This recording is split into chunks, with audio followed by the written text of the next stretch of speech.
بسم اللہ الرحمن الرحیم۔ دوستو، سال 2025 جو ہے وہ آنے والا ہے، اور سٹار اسکارپیو اسد جن لوگوں کا برج ہے ان کے لیے میں یہ سال کی جو سٹاروں کی چال ہے اور ہوروسکوپ ہے وہ میں آپ کو بتاتا چلوں۔ یہ سلسلہ میں نے شروع کیا تھا، تو اس سلسلے کا جو اگلا سٹار ہے وہ دیکھیں۔ اس میں یہ ہے کہ صحت، محبت اور مالی معاملات، کاروبار، بہترین دوستی، ان چیزوں پر جو ہے وہ خاصا اثر پڑے گا، اور کافی مواقع جو ہیں وہ آپ کو انشاءاللہ آئیں گے اس سال میں۔ اب دیکھیں، جنوری میں شمس اور زہرہ آپ کے ذاتی تعلقات کے گھر میں موجود ہوگا۔ یہ مہینہ محبت اور ذاتی تعلقات کے لیے شاندار ہے۔ صحت کے بارے میں یہ ہے کہ صحت اچھی رہے گی، غذا پر توجہ دیں۔ مالی معاملات میں بہتری کی توقع ہے جنوری میں، اور فروری میں مریخ کا اثر جو ہے وہ کاروبار کے گھر میں ہوگا، اور کاروبار میں ترقی کے امکانات جو ہیں وہ بہتر ہیں، اور نئے مواقع اور نئے منصوبے جو ہیں وہ آپ کے کامیاب ہوں گے۔ رشتوں میں خوشگوار تبدیلیاں جو ہیں وہ بھی آئیں گی۔ برج قوس کے افراد کے ساتھ تعلقات جو ہیں وہ آپ کے فائدہ مند رہیں گے۔ مارچ کا مہینہ زہرہ اور قمر کا ہے، یہ آپ کے مالی گھر پر ہوگا۔ اس کا مطلب یہ ہے کہ مالی طور پر یہ ستارہ جو ہے یہ اگر آپ کے گھر میں ہے تو یہ بہتر اثرات جو ہے وہ دے گا۔ یہ مہینہ مالی لحاظ سے مثبت ہوگا، اضافی آمدنی کی بھی توقع ہے۔ باقی مثبت رویہ اختیار کریں۔ رومانوی تعلقات جو ہیں وہ اس میں بہتری آئے گی۔ اپریل میں مشتری اور شمس تعلیم اور ہنر کے گھر میں ہے۔ یہ نیا علم حاصل کرنے کا، نئے کورسز کرنے کا۔ دیکھیں، جن لوگوں نے باہر جانا یا ادھر ادھر جانا ہے تو وہ یہاں سے جانے سے پہلے کوئی ہنر سیکھ کر جائیں، تو ان کے لیے یہ وقت جو ہے وہ بہترین ہے۔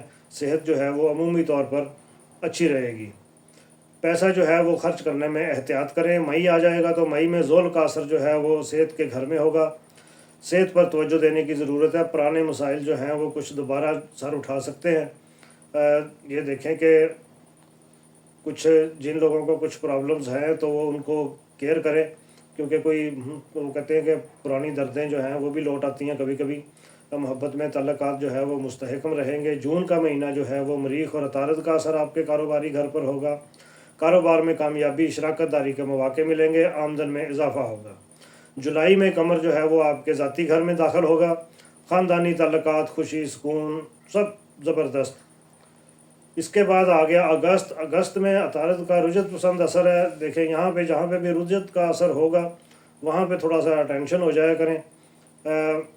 کام میں رکاوٹ آ سکتی ہے، صبر سے کام لیں۔ رشتوں میں غلط فہمیاں پیدا ہو سکتی ہیں تو محتاط رہیں۔ ستمبر میں زہرہ محبت کے گھر میں دوبارہ داخل ہوگا۔ رومانوی تعلقات میں بہتری آئے گی۔ کاروباری منصوبے جو ہیں وہ کامیاب ہوں گے، اور اکتوبر جب آئے گا تو مشتری کا مالی معاملات پر اثر انداز جو ہے وہ ہوگا۔ مالی استحکام کے لیے یہ مہینہ جو ہے وہ بہترین ہے۔ برج میزان کے افراد کے ساتھ آپ کے تعلقات جو ہیں وہ اچھے خاصے بہتر ہوں گے۔ نومبر میں شمس جو ہے وہ آپ کے ذاتی گھر میں ہے، تو اس کا مطلب یہ ہے کہ خاندان کے ساتھ خوشگوار وقت گزاریں گے، اور اچھی صحت کا دورہ آپ کے سٹار میں ہے۔ باقی آ گیا دسمبر میں زہرہ اور مریخ جو ہے وہ محبت اور کامیابی کے گھر میں ہے۔ سال کا اختتام جو ہے وہ محبت اور خوشیوں کے ساتھ ہوگا۔ مالی لحاظ سے مضبوط نتائج جو ہیں وہ بھی حاصل ہوں گے۔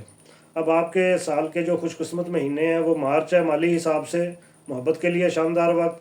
جون جو ہے وہ کاروباری کامیابی یا شراکت داری، اور دسمبر میں محبت اور خوشیوں کا سال ہے۔ اور محبت اللہ سے دعا ہے کہ اس سال کا اختتام 2025 کا خوشیوں، محبتوں اور رعنائیوں کے ساتھ آپ کا گزر ہو، اور آپ نئے سال میں اچھی توقعات لے کر داخل ہوں۔ اس کے ساتھ ہی اجازت دیجیے۔ اللہ حافظ۔